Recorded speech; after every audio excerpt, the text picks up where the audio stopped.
karoon siya ng parang mga molds at bumabaho na talaga. May parang burak, parang amoy bulok, ganun. May nagkakaroon siya ng gap, kaya ang tendency, yun yung pinapasukan ng tubig.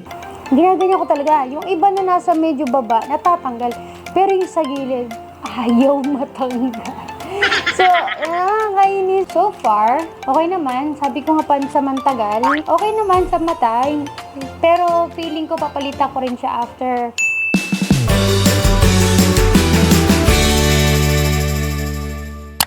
Ayan, so kung nagtataka kayo kung bakit nakapang-workout pa rin ako, well, hindi pa kasi ako naliligo.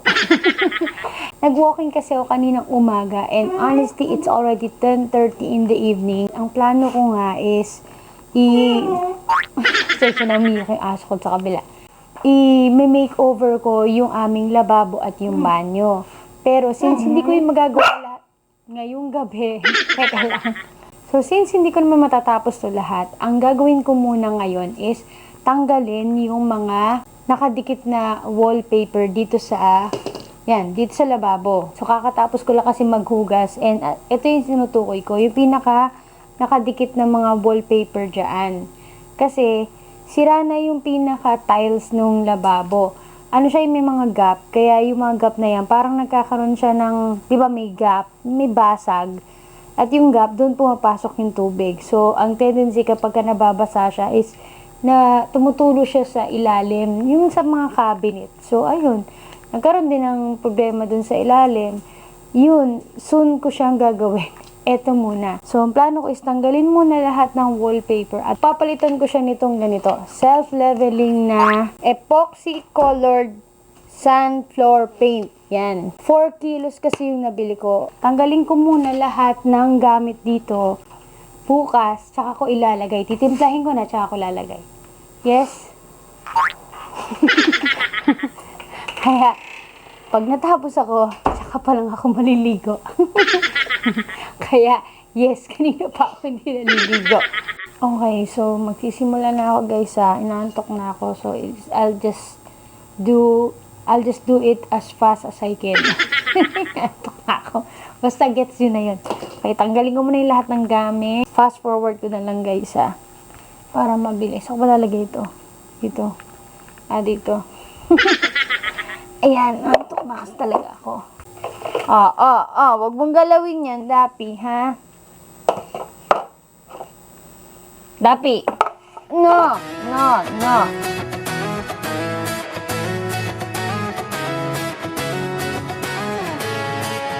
Okay. So, ito muna. Gamit tong aking pambakbak. Nakita niyo yun? Yung mga parang black. And marami pa kasi yung mga lines na yan. Yung parang space. So, dahil square-square siya, may nagkakaroon siya ng gap. Kaya, ang tendency, yun yung pinapasukan ng tubig. Pero, nilagyan ko siya ng parang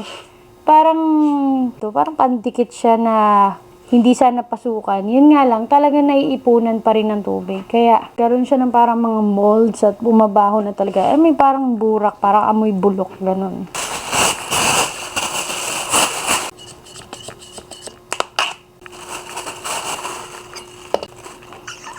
Baho na niya talaga, honestly. Sobrang baho niya. Kung naamoy niyo lang. Amoy parang nakulob, amoy kanal, ganun. Kasi nga, napapasukan lang siya ng tubig. Since out of wala pa tayong budget para sa pagpapa-retiles. Doon muna tayo sa yung epoxy, ano ba yan? Paint, ganun. Parang sand paint. Uso ngayon yan sa black up. Eto, hindi ko man natatanggalin. Pero ayun, makita nyo, mga parang lumot niya na mabaho. Pasintabi na lang sa mga kumakain. Hindi naman to ganito nung nilagyan ko ng wallpaper, pero ganyan na nangyari.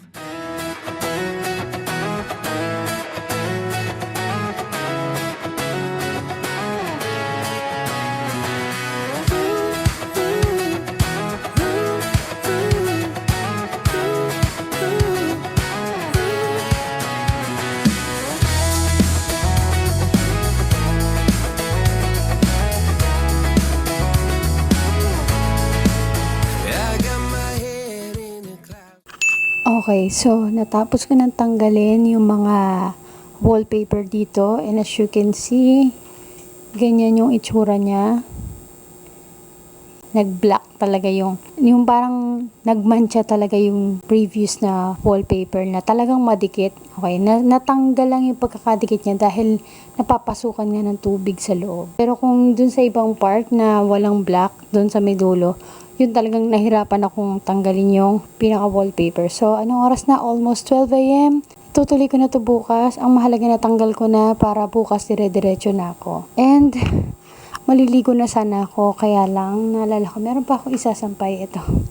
So, kailangan ko lang talaga ihabol to at baka mamaho din. And then, update ko kayo. Bukas natin itutuloy ang paglalagay ng ating epoxy colored sand. Ano yan? Epoxy colored sand floor paint.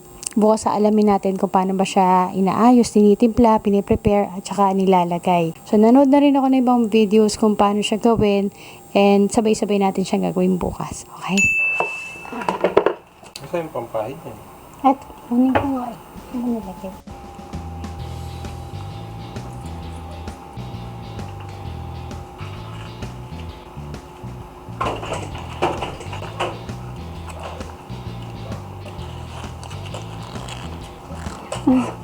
Hirap simutin. Ang hirap ano eh. Sayang.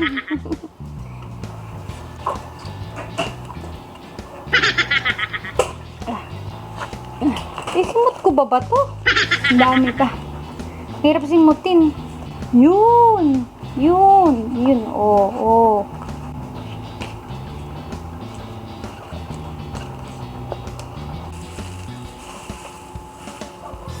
Dapat lang, sakto yung lambot at combination ng, tawag doon sa white? Resin at saka yung pinaka parang sand paint. Yan.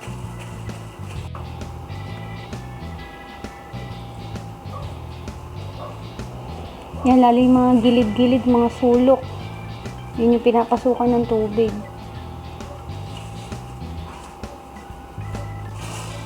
Isang kamay. Tigakalat. May stop naman pala eh. Nakaka-concern ko talaga yung mga gilid. Yung okay lang malagyan ng kasi lalagyan ko rin naman ng wallpaper ako sakali. Kasi yung mga kanto nga. Yung mga ganito. Mga sulok-sulok. Yan. Para hindi pasok ng tubig. Yung isa nga nailagay niya yan, dun sa parang, yung poste. Di ba self-leveling nga yun? Paano niya nalagyan yung, para rough yung poste ha. Nailagay niya na hindi tumatapon. Yung lalaki. Mapantay din siya ng kusa eh. Ay! Yan yung gilid na. Ay, tatapon. Ang kunti. Ay, tumapon. Sige, matatanggal mo na lang yun. Update lang guys dito sa paglalagay namin ng epoxy colored sand floor paint ng Guti. Nagamit na namin yung lababo, nakapaglagay na kami ng mga, yung mga ibang gamit namin. Yung iba nandito pa sa baba. Kasi nga, maglalagay pa ako nito, yung pinaka parang wallpaper. Dito ko naman to ilalagay. Diyan naman siya kasi nga pangit na nito eh. Inisip ko nga kung paint na lang, kaya lang sayang na una ko kasi itong binili.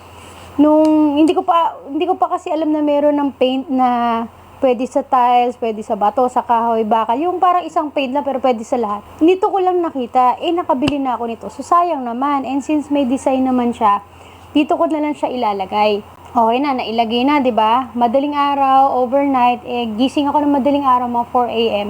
Ito yung nakaka-bad trip. Tingnan nyo. Ayan kita nyo yung mga drip na yan, yung mga tulo-tulo, yung mga excess.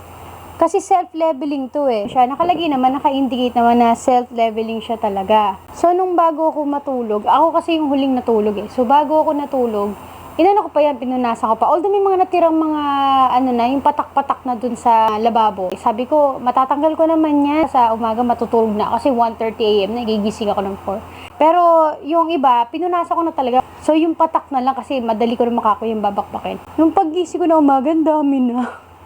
Kulat ako, dami na. Tapos, ngayon, sinusubukan ko siyang bakbakin ito. Ito, yan. Ginaganyan ko talaga. Yung iba na nasa medyo baba, natatanggal. Pero yung sa gilid, ayaw matanggal. So, kainis. Parang, ang ganda-ganda nung lababo, yung pinaka-paligid ng lababo mo, di ba? Aesthetic na siyang tignan. Tapos may tulo dun sa stainless. Yung pa nga, stainless siya. Hindi pa matanggal eh. How much more dito, di ba? Syempre, hindi ko naman ito balak-bakbakin. Kasi, ang ganda nga eh. Para siyang para siyang may glass. Ito ayan para siyang may pagka-glass. Tapos, hindi siya yung madulas na masasabi. Ayan ang ganda niya. Ang ganda niya siya. Para kang nagpabagong tiles. Ganon. Tapos may mga basag yan, di ba? So, ito, kinover na rin namin yung gilid. Kasi nga, may mga uwang na yan eh. May mga gap na. Dun pumapasok yung mga tubig. So, kinover na namin siya. Ito, papalitan pa namin itong gripo. May nabili na ako. Ayusin ko pa yan. So, ito. Ayan, yung mga excess, yung mga tulo, self-leveling nung madaling araw, biglang meron pa rin yung sumulpot kahit na wala na siya nung una. May mga lumabas pa, may mga lumebel pang konti. Ayun. So, ganyan ko talaga, Kinukut-kut ko na talaga. So, ang tendency, tsatsagain mo na lang. So, ang tendency, tsatsagain ko talaga tanggalin pa unti-unti. Hanggat may energy ako, tanggal. Sa sunod araw, tanggal. Total, kami lang naman gumagamit. Kaya lang kasi maganda siya, yun lang yung masakit sa mata. Anyway, so ayun na nga, dyan na rin lang naman yan. Ito naman yung next. Ilalagay naman to dito sa pinaka-wall. So malapad na to, kaya pag kinat ko siya hanggang dito para saktuhan na. So tatanggalin ko ulit yung ibang gamit para lapat na lang ng lapat. Diba? Ang kagandahan yan, buo siya. Actually, para siyang kalahating plywood. Based sa description ng seller. Tapos, parang siyang may mga gold effect siya. So, parang kang mayaman na mayaman dito. Diba? Ang ganda lang. Tagal na nga nito. Ang tagal ko na pinaproject. Hindi ko siya magawa-gawa. Ngayon ko lang siya nilaanan talaga ng oras. Then, pag natapos ko to, susunod naman yung ilalim. So, maglalaan lang muna tayo ng budget. Kailangan gumawa ng budget. Kasi bulok na rin talaga yung ilalim as in. Dahil nga dun sa pagtulo-tulo, galing dun sa, yung pag naguhugas ka, nababasa yung lababo mo, pumapasok yung tubig, so nabulok yung ilalim, yung kahoy, basta. Mapakita ko na lang sa inyo siguro yung banyo. Marami pa tayong kailangan i-repair. Una-una lang talaga at saka kailangan mo na mag-ipon ng budget. So, ayan. Ito. Dalawa lang muna yung binili ko. At na siya, yung parang may foam. Kita nyo, makapal siya Para siyang may foam. Yan. So, ganito pala siya kahaba. Hindi ko lang sure yung metro ilalagay ko na lang dyan pagka nakuha ko na yung pinaka-actual size ng haba at yung lapad. Para kung gusto nyong bumili ng ganito, na kayo. May idea na kayo at ma-check out nyo na lang siya. Diba? Hindi na kayo mahirapan maghanap pa. Sige, tapusin ko muna to. Hanggat may energy. Nag-walking kasi kami ni daddy ninyo nung umaga. Pero mga 5,000 steps lang muna yung ginawa ko. Kasi nga, antok na talaga ako dahil kulang nga ako sa tulog. Pero normally, nakukuha ko na yung 10,000 steps. Hindi ko lang alam kung ilang kilometers yung nilalakad ko. Basta 2 hours ako naglalakad. Nakita niyo ba sa ibang post? Maraming puno. Para siyang, bukid, jogging road talaga siya. Salita na lang ako Total, naka-mic naman tayo para kahit papaano hindi tayo antok-antokin. Mahilig talaga ako mag-DIY. And so, kung may mga nakikita kayong mga hindi kaaya-aya dito sa itsura ng aming lababo, yun ay dahil hindi namin to naging priority before. Talaga. Actually, hindi man talaga to yung pinaka-priority. Kaya lang ako nakikita ko talaga na para siyang ang sakit-sakit sa mata. Ang pangit na. Tapos gano'n na nga, nagiging amoy kanal na, amoy bulok na. Kaya sabi ko, kailangan na talaga itong trabahuhin. Kung dito pala sa baba, sakto lang pala yung size niya. Dito lang sa taas, medyo kailangan kong putulan. Sakto na yung lapad niya. Para siyang sinukat na dito. Dito lang, kasi nga, tumaas na yung pinakalababo, diba? So, dito magpuputol na ako sa wall.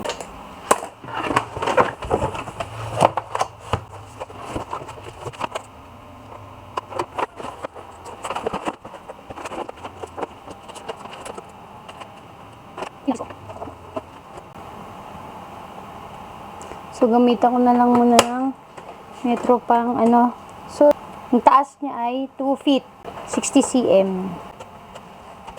Yan. Nilagyan ko na ano, kasi wala naman siya nung kagaya nung sa ibang wallpaper na merong mga lines. Gray na siya, yun o. Ganyan na siya eh. So, kailangan mo nalang lagyan ng palatandaan. Sana lang tama, kasi hindi ko na talaga siya yung sinukat. Gumawa lang ako ng guide para hindi paling-paling yung cut ko. Moment of truth.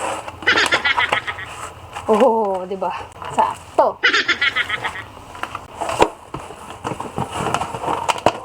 Pa ganyan. So, pagka magdidikit kayo ng ganito, ang tatanggalin lang dyan yung silver. Pero wag niyong tatanggalin agad sabay-sabay. Hindi siya masyadong madikit. Parang hindi siya masyadong makapit. Gawin kaya ng wood glue. Parang hindi siya masyadong makapit eh. Oh?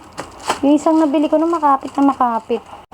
So, meron ako natira dito na no more nails na wood glue. Konti na lang. So, pagkakasya na lang siguro kung saan pwedeng ilagay. Lagyan natin kahit konti.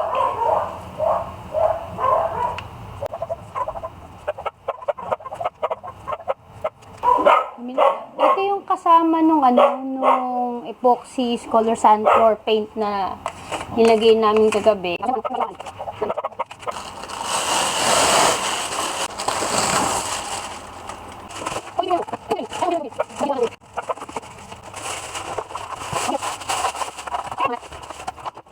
Ay! Pataas eh. Bakit ako nga ganyan? Ayaw ko hindi siya lumalapat ng straight dun sa Ayan. Doon may gap pa dun sa baba. Ay, nakita nyo? May gap. Para siya nakatabingi na ganun eh.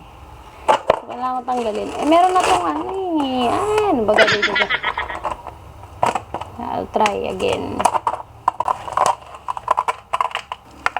Sabihin, sobra pala yung cut ko. Ganun. Alam mo, feeling ko talaga madali yan ito matatanggal. Kailangan niya to dito talaga. Merong pandikit pa sa loob. Sana hindi naman. Sana tumagal. Meron siyang konting dito. Ayan may gap siyang konti. So, i-adjust ko na lang. Tapos dito, medyo nasobrahan tayo. So, malamang ikat ko na lang ng cutter. Pero okay naman. Dumikit naman. Sana lang tumagal. Ayan. Sige, tapusin ko muna ibagay. So, tuloy-tuloy tayo kasi hanggat nakita ko kayo, makikipagkwentuhan lang talaga ako sa inyo. I did it all, I played pretend, I moved the mountains to be your friend. I wanna know if it mattered. I would have gone to war for you, I would have bent the earth in two just to get to our ever after. Something about this has changed. I wanna feel you close again. Don't let go. No, I don't want this to end. Whoa. Remember the start when you're breaking my heart again like blood on a pen. Would it matter then when everything starts to fade? I'm back like it's yesterday. Would it all consent? Would it matter then?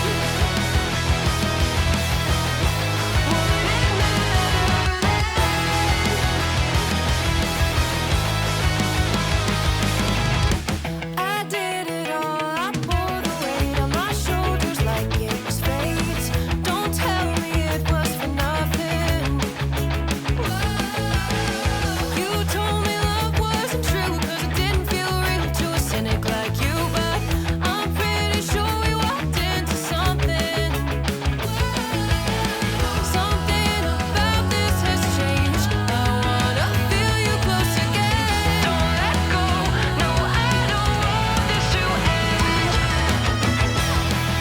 Remember the start when you're breaking my heart again like blood on a pen. Would it matter then when everything starts to fade? I'm back like it's yesterday. I want it all. So, ayun na nga, natapos.